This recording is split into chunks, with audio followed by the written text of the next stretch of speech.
What the Gray report does show is that number 10 Downing Street was not observing the regulations they had imposed on members of the public. So either my right honourable friend had not read the rules, or didn't understand what they meant, and others around him, or they didn't think the rules applied to number 10. Which was it?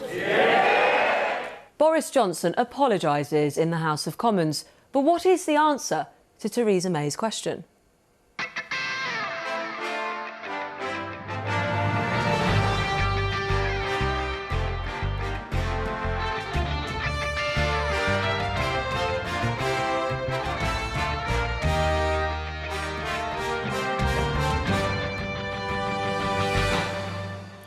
Boris Johnson addresses the House of Commons after a top civil servants report accuses his administration of a failure of leadership for allowing parties to take place in Downing Street when the country was under strict lockdown. Tonight we will be speaking to the government, a leading critic of the Prime Minister within his own party and a Labour shadow minister. And Nick Watt is in Downing Street for us this evening. I'm picking up some unease in Cabinet at today's performance by the Prime Minister. Also tonight, we head to Beaconsfield in Buckinghamshire, which has one of the largest Conservative Party associations in the country. Are they still Team Boris? Hello and good evening. We now know there were a series of parties at Downing Street when the country was under strict lockdown. 16 separate gatherings, including 3 that were not previously known about. That isn't in doubt anymore after Sue Gray, the senior civil servant tasked with looking into such allegations, confirmed it in her highly abbreviated report today, abbreviated due to an ongoing police investigation. We now know there was a failure of leadership for allowing those parties to take place in the first place, and that they shouldn't have been allowed. Moreover, the Prime Minister today in the Commons said he accepted the findings of Sue Gray's report in full, saying he gets it and will fix it, promising a shake-up of the way Downing Street is run by him. What we don't know is what's going to happen as a result of those parties that shouldn't have been happening. The Metropolitan Police is investigating 12 events on 8 separate dates, one of which was in the Prime Minister's private apartment for alleged COVID rule breaking. But on a day where the Prime Minister has apologised for the things, as he put it, we simply didn't get right, and also for the way this matter has been handled, what exactly is going to be the punishment for the man setting the rules that constrained the country while parties raged in the corridors of power? Tonight, we try to find out. And Nick Watt is in Downing Street this evening. Nick, what is the latest? Well, Emma, today didn't really go as well for Boris Johnson as some in government had hoped. It's important to say he started the day safe and he ends the day relatively safe because that police investigation does give him some space. But there are a number of buts. In the first place, many more parties being investigated by the police than had been expected. Sue Gray, the veteran Whitehall troubleshooter, asked to look into this, making clear that she is not going away. And in the House of Commons this afternoon, the Prime Minister did not want to give a commitment that he would publish any findings that she publishes after the police investigation has finished. When he left the chamber, we had a statement from the number 10 saying the Prime Minister will ask Sue Gray for an update, and he will publish that update. You mentioned some cabinet unease. What is the feeling like amongst Conservative MPs and ministers? Yes, so unease in the Cabinet and unease on the backbenches. I was talking to one Cabinet Minister and they thought that the Prime Minister's boosterism, they even talked about his boasterism, boasting too much, was ill-judged. We needed a lot more contrition, I was told by this Cabinet Minister. Another Cabinet Minister told me it's all fine for the Prime Minister until the next storm hits us. And interestingly, I was talking to one loyalist, this is a Brexiteer, and they said that they were devastated to find out just how many parties are under investigation. This person told me, look, I was out there in the past defending the Prime Minister because I thought it was very few parties. I do have to say, in the Cabinet, on the backbenches, lots of Conservatives fully supportive of the Prime Minister. He met the 1922 committee tonight. Well, in fact, it was all Conservative MPs tonight. And one backbencher said to me that was game, set and match to the Prime Minister. I spoke to one Cabinet Minister who said that the Prime Minister smashed it out of the park at that meeting. When his back is against the wall, he comes out best, he comes out fighting. And this member of the Cabinet says what we need now is for colleagues to row in behind him. So, Emma, a much more dramatic day than had been expected. A showdown in Parliament, a chance to regroup, a chance to bounce back, a chance for critics to find their voice. Firstly, I want to say sorry. And I'm sorry for the things we simply didn't get right, and also sorry for the way that this matter has been handled. An apology from a Prime Minister not usually noted for acts of contrition. A gesture after the report by the veteran Whitehall troubleshooter Sue Gray found that some of the gatherings in question represent a serious failure to observe not just the high standards expected of those working at the heart of government, also of the standards expected of the entire British population at the time. The report identified 16 events, 12 of which are now subject to a police investigation, and 3 of those involve the Prime Minister or his wife. And Sue Gray made clear that we've not heard the last of her, given that the police investigation has limited today's publication. Prime Minister. Boris Johnson declared that Downing Street would change its ways with a new office of the Prime Minister. Mr. Speaker, I get it and I will fix it. And I want to say... And I want to say to the people of this country, I know what the issue is. Yes, Mr. Speaker, yes. It's whether this government can be trusted to deliver. And I say, Mr. Speaker, yes, we can be trusted. Yes, we can be trusted to deliver. I don't call Keir Starmer. The Labour leader said there could be no doubt the Prime Minister is facing a criminal investigation as he called on Tory MPs to remove him. By routinely breaking the rules he set, the Prime Minister took us all for fools. He held people sacrificing contempt. He showed himself unfit for office. His desperate denials since he was exposed have only made matters worse. In a potentially ominous sign for the Prime Minister, Sir Keir Starmer was largely heard in silence on the Tory benches. And then an onslaught interspersed with some support. Either my right honourable friend had not read the rules, or didn't understand what they meant, and others around him, or they didn't think the rules applied to number 10. Which was it? Because what the parties opposite hate is the fact that this government will carry on delivering on the things that matter most to people, while also making sure that the governance within number 10 is improved. When he kindly invited me to see him 10 days ago, I told him that I thought he should think very carefully about what was now in the best interests of our country and of the Conservative Party. And I have to tell him he no longer enjoys my support. Seems a lot of people attended events in May 2020. The one I recall attending was my grandmother's funeral. I didn't hug my siblings, I didn't hug my parents. I gave a eulogy, and then afterwards I didn't even go to her house for a cup of tea. I drove back 3 hours from Kent to Staffordshire. Does the Prime Minister think I'm a fool? This was a hugely important day for Boris Johnson. The police investigation into the Downing Street parties means that Sue Gray put many of her findings on hold. That earned the Prime Minister a breather.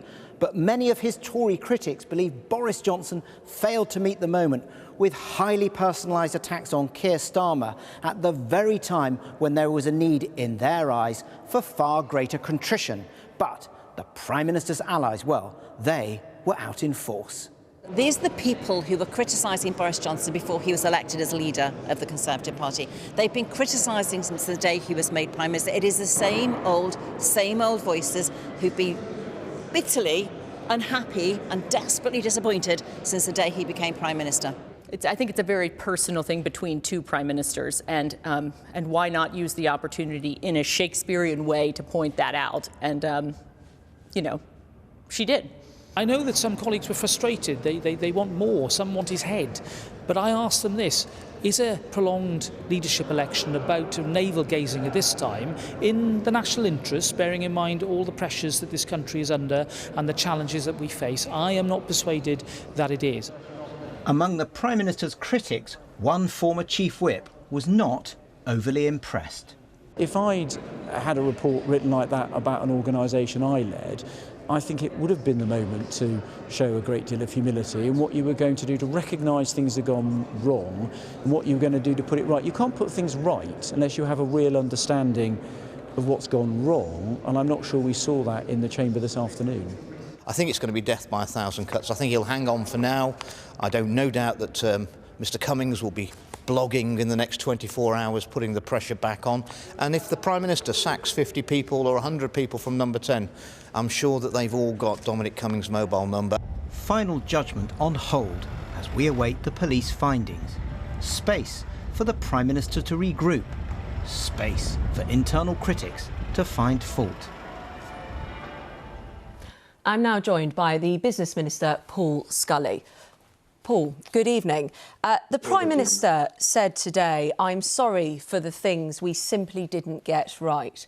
What didn't he get right?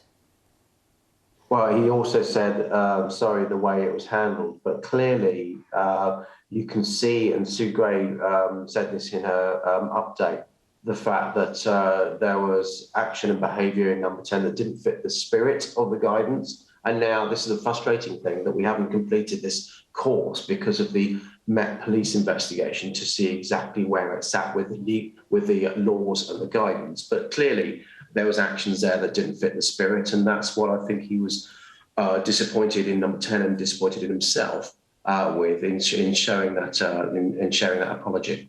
Didn't fit the spirit of the guidance. If you or I had had a party, several parties in our house during lockdown, we would have got a fine.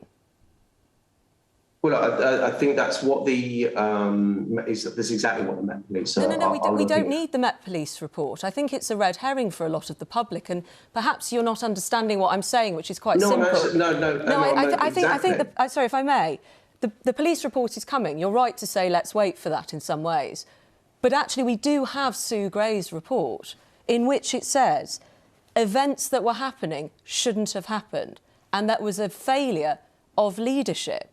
So I'm going to ask you again. The Prime Minister said, I'm sorry for the things we simply didn't get right. What didn't he get right? Not about the handling. What didn't the Prime Minister get right? Well, what Sue Gray said, that there was a failure of leadership and judgment by different parts of Number 10 and the Cabinet Office. It's a big organisation. And the leadership of Number 10, which is the Prime Minister. Yeah, leadership of parts, which actually there's civil service there. There's clearly the Prime Minister at the top, and he said that he will, shoulder the blame for the things that go right in government and go wrong in government. But nonetheless, what the Met Police, you talked about the fact you dismissed the Met Police investigation. Normally when you get a fine after a Met Police investigation. And that's what's going through now. I know it's really frustrating. It's frustrating for me. It's frustrating for you in the media, but mostly I'm not frustrated. For those people. It's mostly frustrating and angry. Sorry. And brings on anger for people that have suffered so much over this pandemic. We just know that parties were happening at 10 Downing Street. We know it now. The Prime Minister has accepted it. Sue Gray said it. And we know that that was happening during lockdown. How can the Prime Minister expect the people of this country to trust him when there were parties going on where the man lived and the man worked? I think there's a lot of what we want is the detail. But the Prime Minister has shown contrition for what happened in Number 10. He wants to put right the culture in Number 10, because this is a culture that has been going on for a long time. The Number 10 is bloated beyond, over the last few years. I've seen 3 Prime Ministers in my short time as a Member of Parliament, and it is a very impenetrable place, Number 10, to get answers out of, decisions out of, and see what's going on where. And that's why the Prime Minister... Are you saying the Prime Minister's lost his grip and he doesn't have control of Number 10?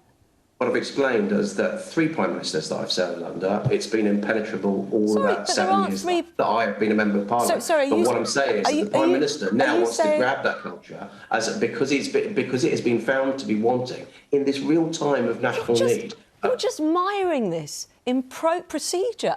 I've asked you a really straightforward question. The Prime Minister, living and working in Number 10, we now know had parties under lockdown. No, you see... Why can anybody... No, I'm sorry, the buck stops with him. He said sorry. He said sorry. If I may finish this point, he said sorry, and he said he accepted the report. I ask you again, he said today in the Commons, we can be trusted. Why should anybody trust the Prime Minister who presided over parties? You started by saying the Prime Minister has had a whole load of parties. You don't know the Prime Minister's had a load of parties. He may have been at one or two, that's what we've got to find out. But there are people that have been having drinks at Number 10. We don't know which one the Prime Minister went to and which one didn't. But you started off laying everything. And I understand the point that the Prime Minister is being the Prime Minister in charge of Number 10 takes responsibility for that. But you can't just go opening the sentence and leaving with your audience about the Prime Minister had a load of parties. No, I'm not.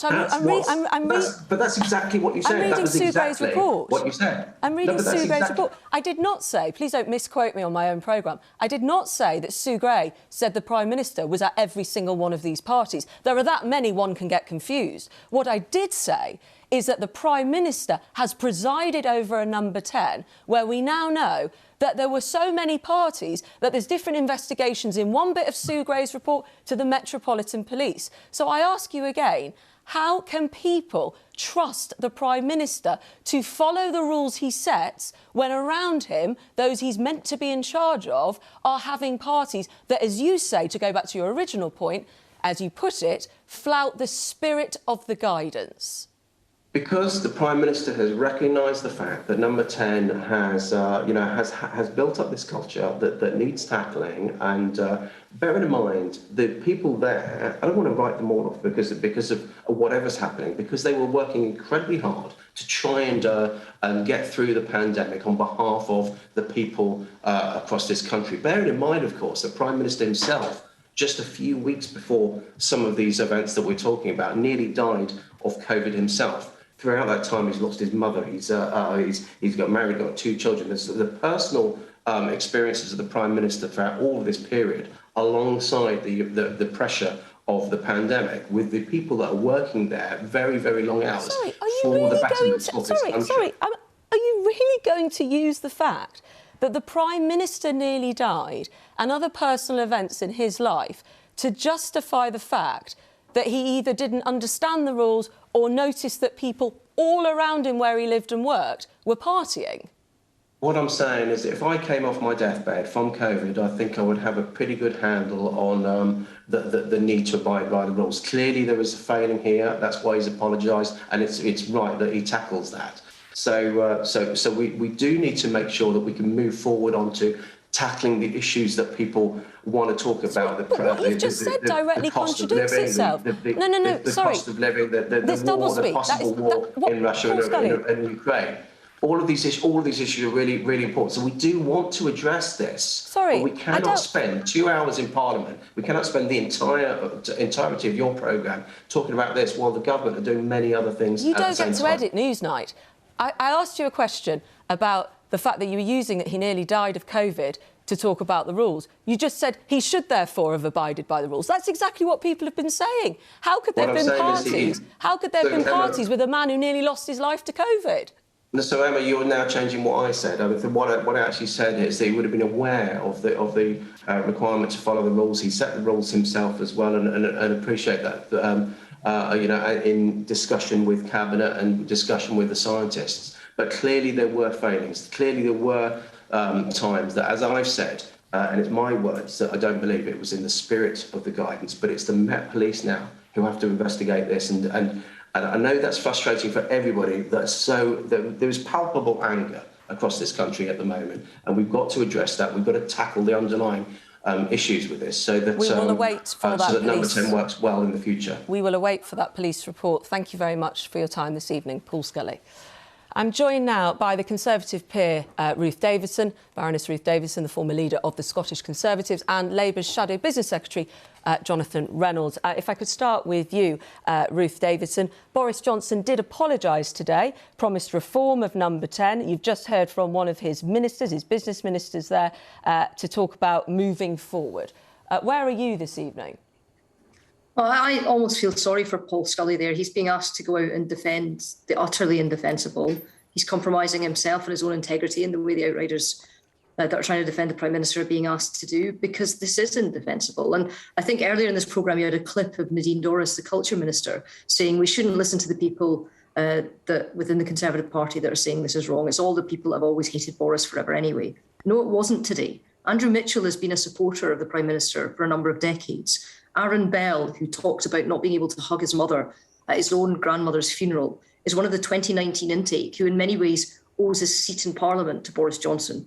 This isn't just the same old people saying this. These are people that understand, who have experienced, who have constituents that have experienced the guilt that has been involved in not hugging a loved one, not visiting a care home, not seeing a new mother within the family. And they are now being made to feel bad within that guilt. Guilt they'll never forgive themselves for, but they did it for trying to do the right thing. And they've now got a government that is making them feel like idiots for doing the right thing, and you should never feel compromised for doing the right thing. But if I may, although those people have spoken out like you've described, and it's important to talk about, you know, where they come from within the party, the Cabinet still are holding strong. And it is a Herculean task to unseat a Prime Minister in some ways. And people like yourself feeling very distressed. Are you saying that you want him gone? Yes, I have said that since it became apparent that the rules were broken, that he attended events where rules were broken, and that he attended Parliament and acted as if he was outraged at just finding out that rules were broken. And we subsequently found out that he already knew that these parties had been taking place, because he was at least one of them, and on today's report may have been at 3, including one in his own flat. So why are we not hearing that from the Cabinet yet, do you think? You know a lot of these people. Why is that not moving in that direction?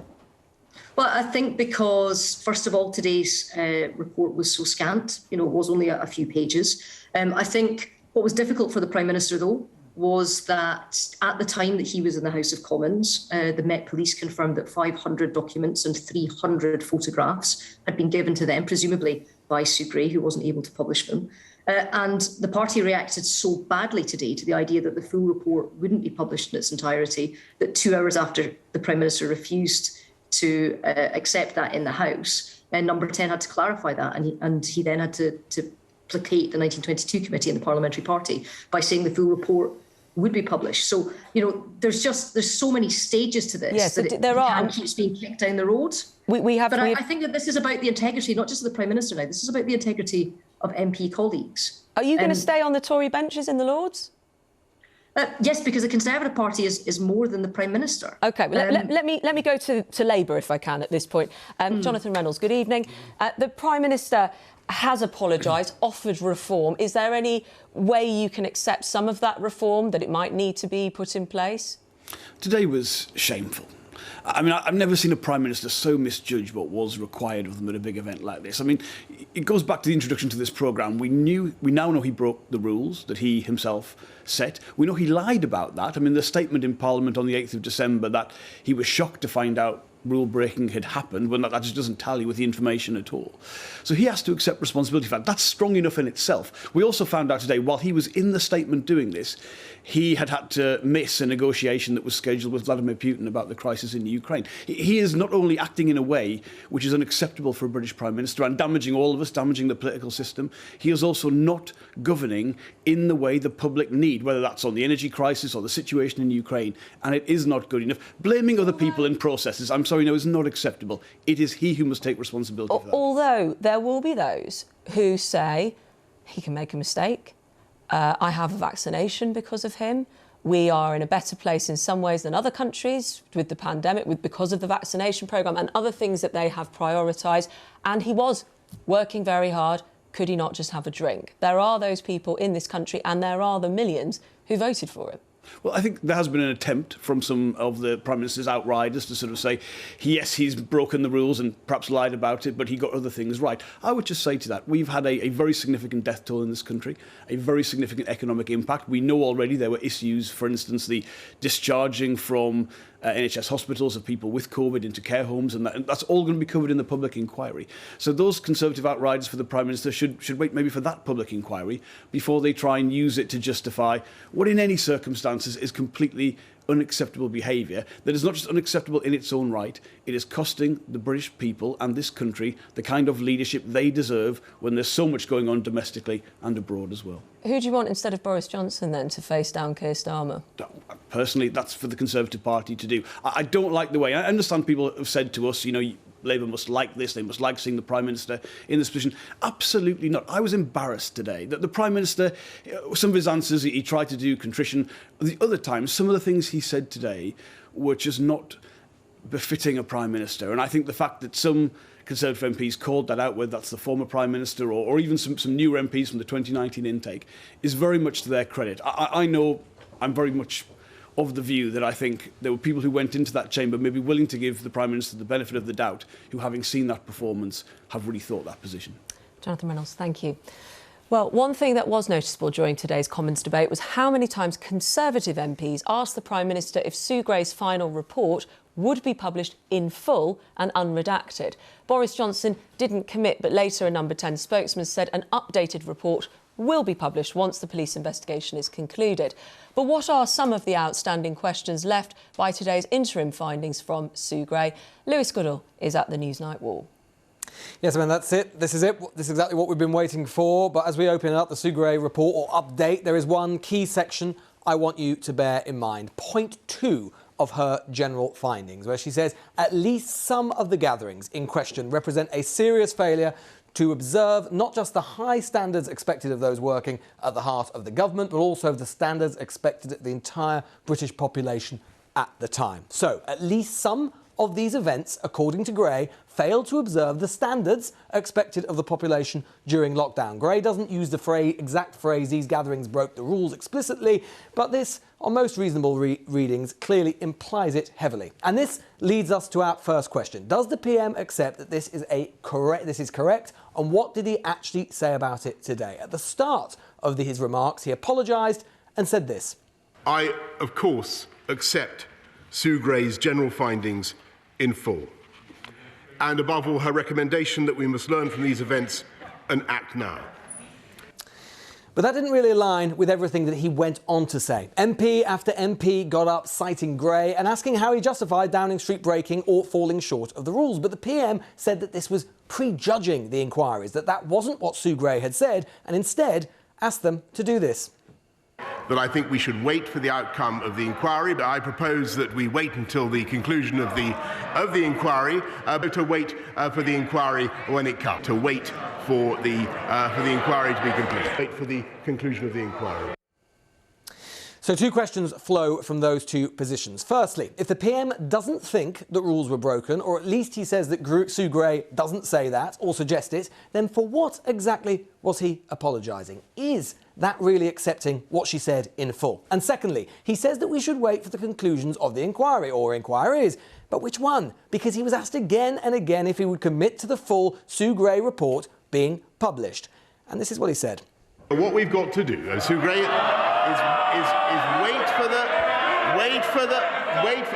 wait for the police to conclude their inquiries, Mr. Speaker. That is the proper thing to do. People have given all sorts of evidence in the expectation that it would not necessarily be published, Mr. Speaker. At that stage, I will take a decision about what to publish, Mr. Speaker.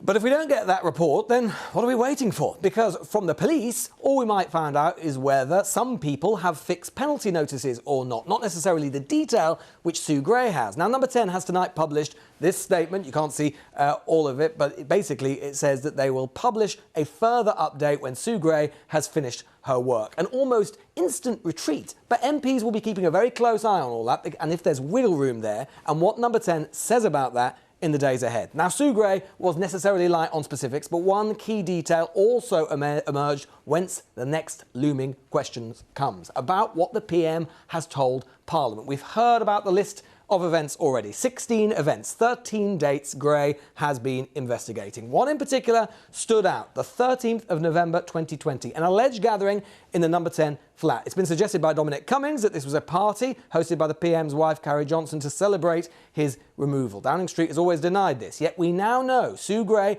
and the police are investigating it. Here's what the Prime Minister told MPs about the 13th of November gathering on the 8th of December last year. Will the Prime Minister tell the House whether there was a party in Downing Street on the 13th of November? Prime Minister. Mr. Speaker, no, but I'm sure that whatever happened, the guidance was followed and the rules were followed at all times. PM was asked repeatedly today whether he was there, whether he stuck by what he told them. And this is what he said. I stick by what I said to her, and she should wait. If she cares about democracy and due process, she should wait until the inquiry has been concluded. So the PM says that he stands by what he said, but that is that there was no party and no rules were broken. But then, what are Sue Gray and the police investigating exactly? This is potentially dangerous for the PM as it involves what he said to the House. Remember, if he's found to have knowingly misled them, he, like any other minister, would be expected to resign. On this theme, there is a more general question, something else he said to the Commons, this time on December the 1st. What I can tell the right honourable gentleman is that all guidance was followed completely during number 10. But given the rules were that only meetings necessary for work were permissible, the question remains, how could this have been the case? Especially given Gray said clearly in her conclusion that a number of these gatherings, quote, should not have been allowed to take place or to develop in the way that they did. Now, imagine that in the future, the Met does come to issue fixed penalty notices, a number. That would mean definitively that rules weren't followed, at least sometimes, that there was criminality. And all Sue Gray, in her full report, is explicit that particular events broke the rules. That means for the PM not to have misled MPs and the public, then at least one of the following, logically, must be true. Either the PM wasn't aware of what was happening in his own number 10, had been misled about his staff about it, the PM or his staff didn't understand the rules they were making, or thought they didn't apply to number 10, or he says the police and Sue Gray would be wrong. None of these options are especially attractive for number 10. There are many other questions too, because so much detail was occluded today. And this will be the biggest question of all, sending a chill down the spine of Tory MPs. If this is what Sue Gray could do when she could say so little, what might happen when she can say a lot? Emma. Lewis, thank you. Well, how has today's news gone down amongst grassroots Conservative supporters? David Grossman has been to Beaconsfield in Buckinghamshire, which has one of the largest Conservative Party associations in the country. Are they still on board the Boris Johnson bus? Beaconsfield in Buckinghamshire is comfortable Conservative territory. Firstly, in the sense that it's comparatively well off, but also in the sense that the Tories have held this seat at every election since its creation. But the Prime Minister seems to be testing loyalties here. In this restaurant, just across the road from the Conservative Association, I met 4 activists. You almost got one there. Right. Before we tuned in to watch the Prime Minister's statement, they shared their initial thoughts. This whole Partygate episode, in my view, is a froth on something that is building up to a head for a long while. What party members want to see is accountability within the Conservative Party. Unfortunately, I personally, and I'm sure many of the people I've spoken to, do not feel any longer that they have any confidence in the honesty of the Prime Minister. It's typical Boris Johnson, isn't it? Suba Akhtar is a former Conservative councillor who split from the party over Brexit. What is really damaging is people will lose not only faith and accountability of politicians. It's shameful how many people try and defend the indefensible, but with the intervention by the Metropolitan Police and delaying or redacting part of it, people will lose faith in other institutions like the independence of the police. What I think is coming out of this, regardless of the parties, but there's a sort of chaotic atmosphere in, And I'm very sad to see that that is the case. And if he were to remain, he'd have to make jolly sure he cleans up the whole mess in Downing Street. But I'd rather wait and say that he should go until I hear what he has to say. With the starter out of the way, it was time for the main course, served by the Prime Minister. I now come to the statement. Prime Minister. Thank you very much, Mr. Speaker. Mr. Speaker, with your permission, I would like to make a statement. Firstly, I want to say sorry. And I'm sorry for the things we simply didn't get right, and also sorry for the way that this matter has been handled. You watched the statement. What were your thoughts? My initial reaction was outrage, because he didn't answer any of the questions that everybody has been asking over the last few weeks. He just put out a general statement with no humility, no contrition, no sorrow, no apology, and then it moved into a party political broadcast. Can you believe anybody taking that line who got leadership? And the devastating thing in Sir Gray's report was that there was a lack of leadership and a lack of judgment at number 10. Sadly, I don't think Boris has really sufficiently explained from his own point of view. He's saying yes, we will now make changes in the cabinet, but I didn't get anything about the personnel who run the country. What, you wanted to know more from him about I did. why I these felt he should, parties happened? Yeah, what led to them? Yeah. He is the Prime Minister. He is responsible for the government, right? He has taken absolutely no responsibility here. He's just kicking it into the long grass and then continues with his life. There was no contrition there. It's simple. You have broken the rules. You have misled Parliament. You have said you didn't attend parties. You should resign. Full stop. I regret to have to say, having heard him just now, there can be no doubt that he's got to go, and go as quickly as possible. The Conservative Party, as a canvasser, as a person who goes out and talks to the public, I can't defend that. Are you a bit spooked by the polls now? I mean, I know the polls are just polls, aren't they? But, you know, it appears Labour, something has changed over the last few weeks over this issue. Yeah, and what has changed is the British people have totally lost confidence in Boris Johnson. It's recoverable. If we had a good, strong leader who people gain confidence in, it will be recoverable because we've got time to do it. We've got time to go out and tell people, we're very sorry for Boris. We've now got X in the post and he will lead the country, and he's proven it. If we don't do it now, it's too late and we'll just end up looking stupid. I'm really saddened by all of this, but I'm not sure that the country have sufficient trust, as he has referred to, that he will now be able to lead us on to the next stage of the government. Really? So let's start looking for a new leader. It wouldn't be my choice, but I think that is inevitable. And that's a different state from what you thought before. I know. But I relied on him to show a little more humility. To discuss the potential fallout, I'm joined by Matthew Dancona, former editor of The Spectator, now an editor at Tortoise Media, the Telegraph columnist Tim Stanley, and in the studio with me, the Guardian columnist Polly Toynbee. Tim Stanley, I was going to start with you and ask about whether the Conservatives are still with him. We just heard from some in Beaconsfield who didn't seem like they could be at the moment. Where do you think this is going to come out for the Prime Minister? Oh. I'm so sorry, Tim, could you unmute, which is the phrase of the last 2 years, isn't it? There you go. I'm so sorry about that. You know, I've been sitting here for 30 minutes waiting to come in, and I didn't have the mute thing. Sorry. If we're talking about the parliamentary party, it's difficult to tell. The striking thing today was that the Prime Minister actually possibly could have got away with it, because the report, it didn't really have a smoking gun in it. It was vague enough that if he had gone to the dispatch box and if he'd shown contrition, if he had taken control of it and pushed forward his agenda of taking back control of number 10, etc., he could possibly have got through this.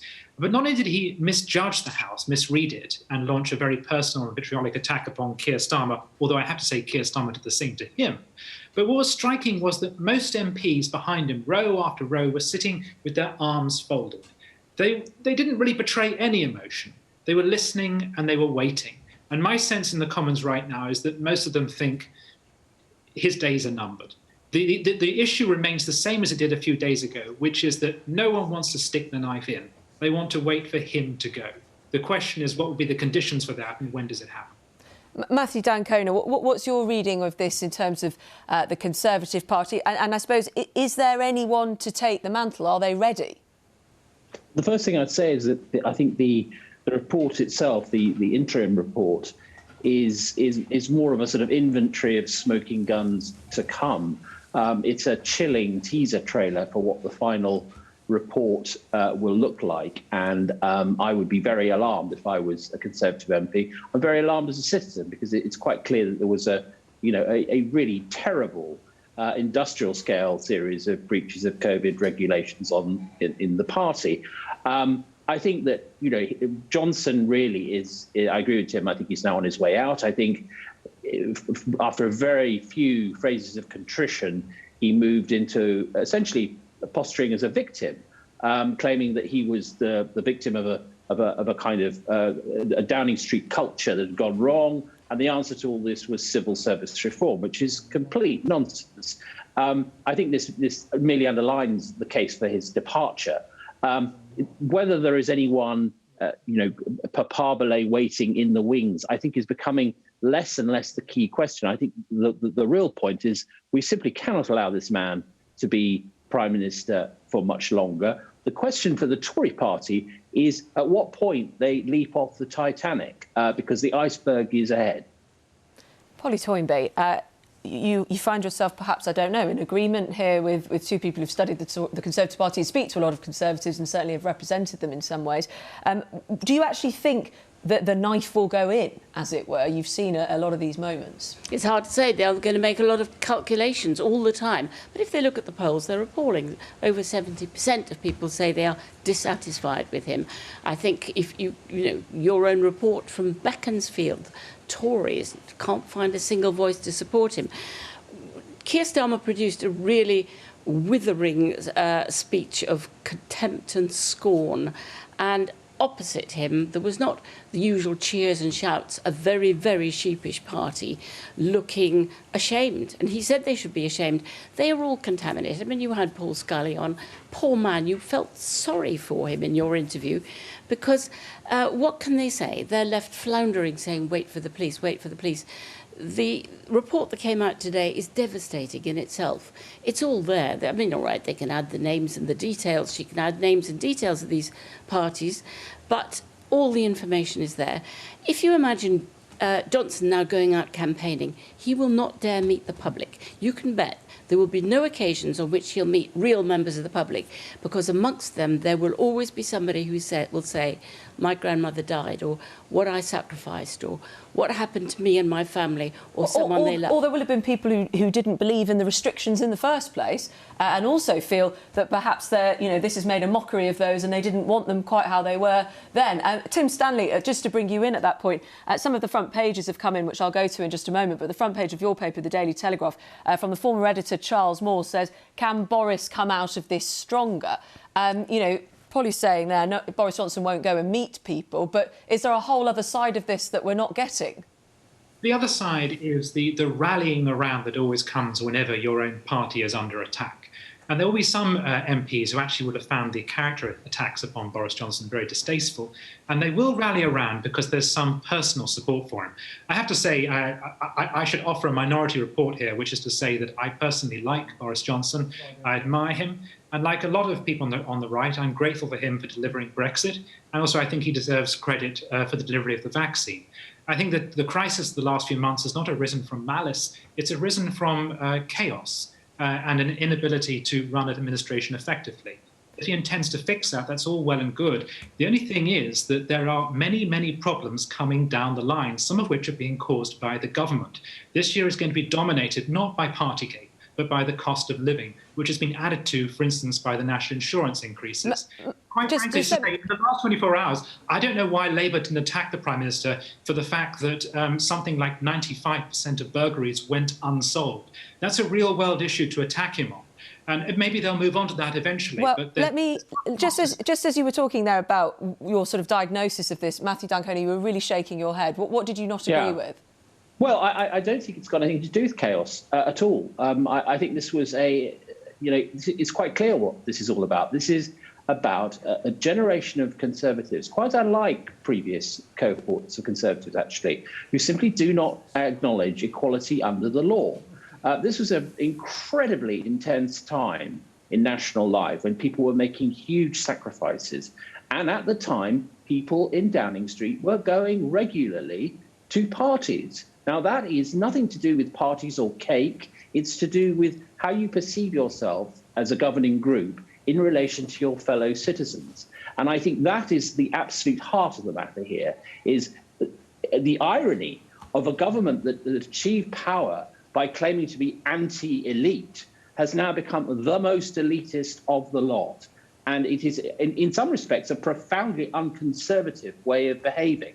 I think the idea that this is something that's been going on in Downing Street for many years is for the birds. Absolute nonsense. Polly Tomlin, very quick prediction, if you like, for the next week or so. What do you think? I think he'll last a week, but whether he'll get as far as the May elections that are likely to be very bad or April's bad cost of living figures, I don't know.